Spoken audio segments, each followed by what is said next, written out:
juga bersama 3 teman saya lainnya, kami akan menjelaskan mengenai sistem demokrasi yang dianut oleh negara Kanada. Nah, teman-teman, yuk kita simak videonya. Kira-kira Kanada menganut demokrasi apa sih? Nah, Kanada adalah sebuah monarki konstitusional dengan sistem parlementer federal dari pemerintahan yang mengikuti model Inggris Raya. Kepala negara resmi adalah Ratu Elizabeth II dari Inggris yang juga adalah Ratu Kanada. Pemerintahan Kanada terdiri dari eksekutif dan legislatif, sedangkan pemimpin pemerintahan dipimpin oleh Perdana Menteri Kanada, Stephen Harper, sejak 6 Februari 2006 dan 28 orang menteri di kabinet yang dipimpin oleh Perdana Menteri dan disahkan oleh Gubernur Jenderal. Gubernur Jenderal Kanada, Michael Chen, adalah perwakilan pribadi Ratu di Kanada dan Kepala Parlemen Kanada yang resmi, meskipun dengan kekuasaan-kekuasaan yang sangat terbatas. Nah, sistem federal parlementer di Kanada terdiri dari 3 bagian. Yang pertama adalah kerajaan, yang kedua adalah senat, dan yang ketiga adalah the House of Commons. Kepala pemerintahan yang sebenarnya adalah Perdana Menteri yang bertanggung jawab memilih sebuah kabinet. Lalu sistem ini disebut sebagai pemerintahan yang bertanggung jawab, yang artinya anggota-anggota kabinet duduk di pemerintahan dan bertanggung jawab secara langsung pada pemerintahan tersebut. Yang memegang kekuasaan hanyalah selama mayoritas House of Commons menunjukkan kepercayaan dengan memilih mereka. Nah, Senat Kanada yang merupakan perwakilan dari daerah memiliki 105 anggota yang ditunjuk langsung oleh Gubernur Jenderal atas saran dan nasihat dari Perdana Menteri sampai mereka mencapai usia pensiun. Nah, fungsi aktual mereka adalah penasehat, meskipun boleh membuat perubahan-perubahan yang kecil pada rancangan undang-undang. Kekuasaan yang sebenarnya ada di tangan House of Commons yang anggota-anggotanya dipilih secara langsung oleh para pemilih. Pemilihan umum harus diselenggarakan setiap periode 5 tahunan selesai, tetapi bisa diselenggarakan jika ada isu-isu yang meminta hal itu dan kebanyakan anggota parlemen bubar sebelum masa 5 tahun berakhir. Pemerintahan Kanada menggunakan sistem pemerintahan demokrasi federal yang menyatukan sejumlah komunitas politik yang berbeda di pemerintahan yang sama untuk mencapai tujuan yang sama. Bentuk pemerintahan ini mempertimbangkan bentuk geografis Kanada itu sendiri, mulai dari keanekaragaman budaya, warisan hukum, serta bahasa. Kanada sendiri mempunyai 3 tingkat pemerintahan, yaitu federal, provinsi, teritori, dan lokal atau regional. Yang pertama, pemerintahan federal, yaitu pemerintah yang telah mulai menyerahkan tanggung jawab lebih besar atas sejumlah program dan pelayanan kepada pemerintahan provinsi.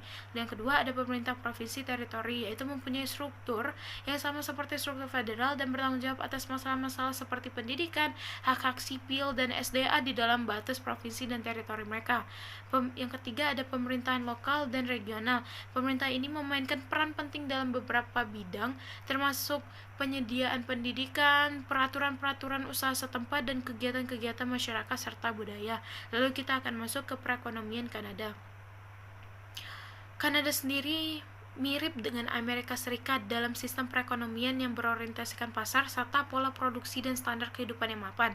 Penduduknya merupakan kelas masyarakat industrial berteknologi tinggi yang bernilai triliunan dolar. Sejak Perang Dunia Kedua, pertumbuhan yang luar biasa di sektor manufacturing, pertambangan, dan jasa yang telah mengubah negara ini dari ekonomi pedesaan yang besar menjadi suatu masyarakat industrial yang penting.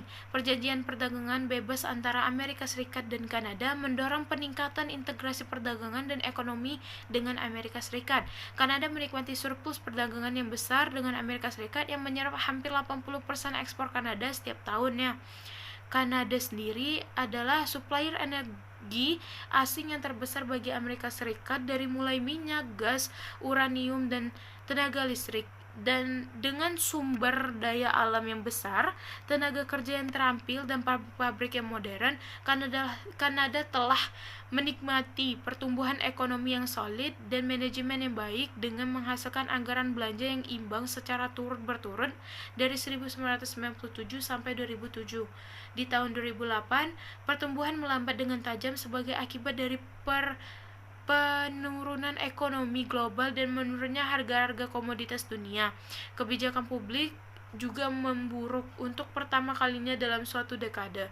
Kondisi kredit dunia yang ketat semakin memperlambat bisnis dan penanaman modal, meskipun adanya praktik-praktik peminjaman yang konservatif dan kapitalisasi yang kuat, membuat bank-bank utama Kanada sebagai yang paling stabil di dunia. Pemilihan umum di Kanada hanya memiliki anggota parlemen.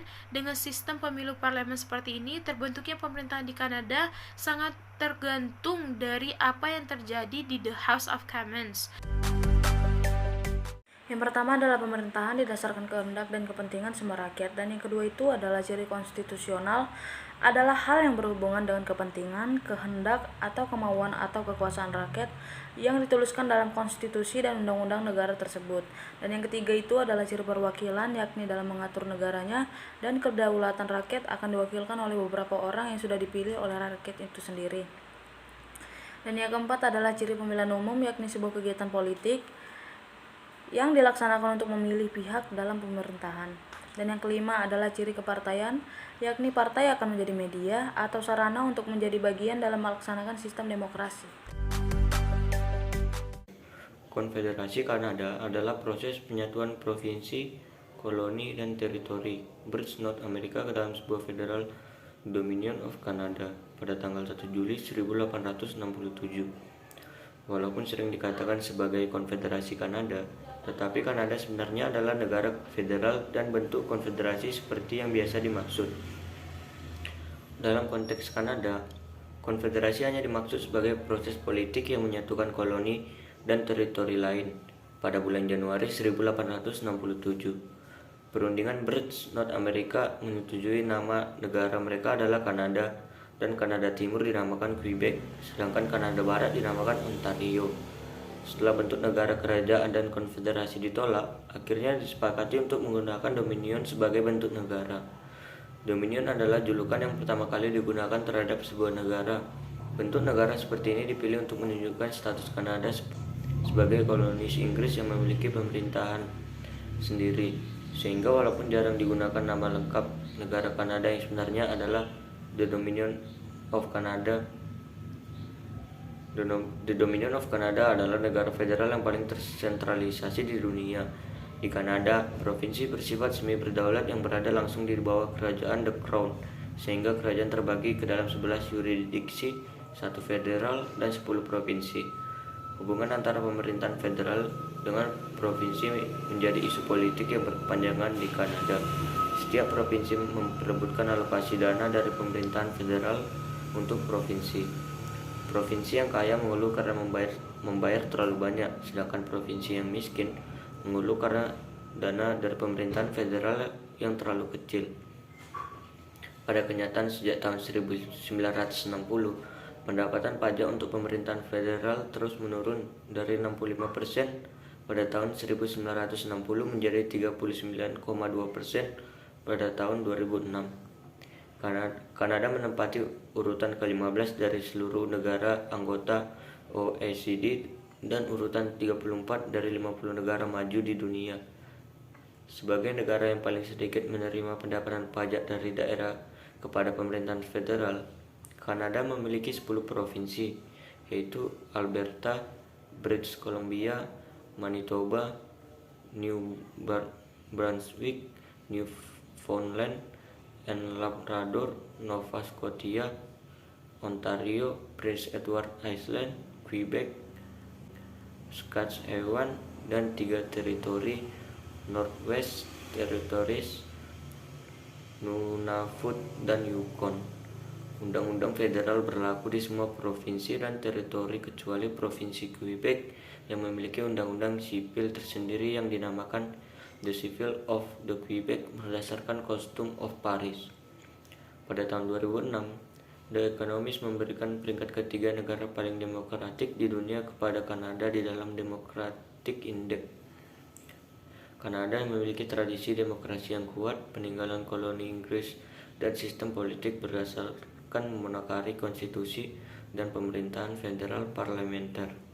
Struktur pemerintahan Kanada berasal dari parlementer Inggris, tetapi modal federal dan pembagian kekuasaan berasal dari proses politik Kanada sendiri.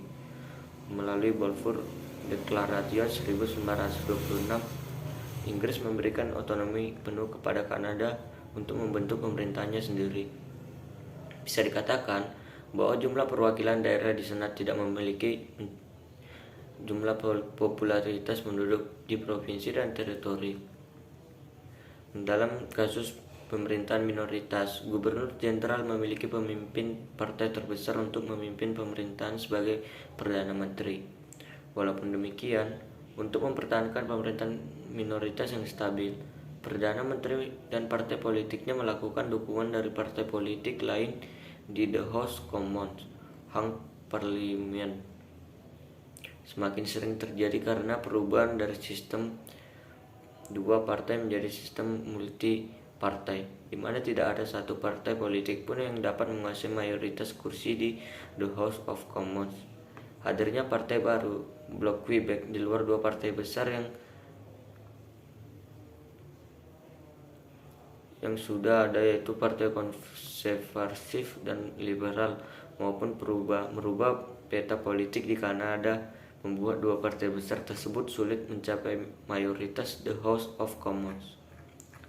Akibatnya, sejak tahun 1921, 24 dari 26 kali pemilihan umum telah menghasilkan pemerintahan minoritas atau mayoritas semu.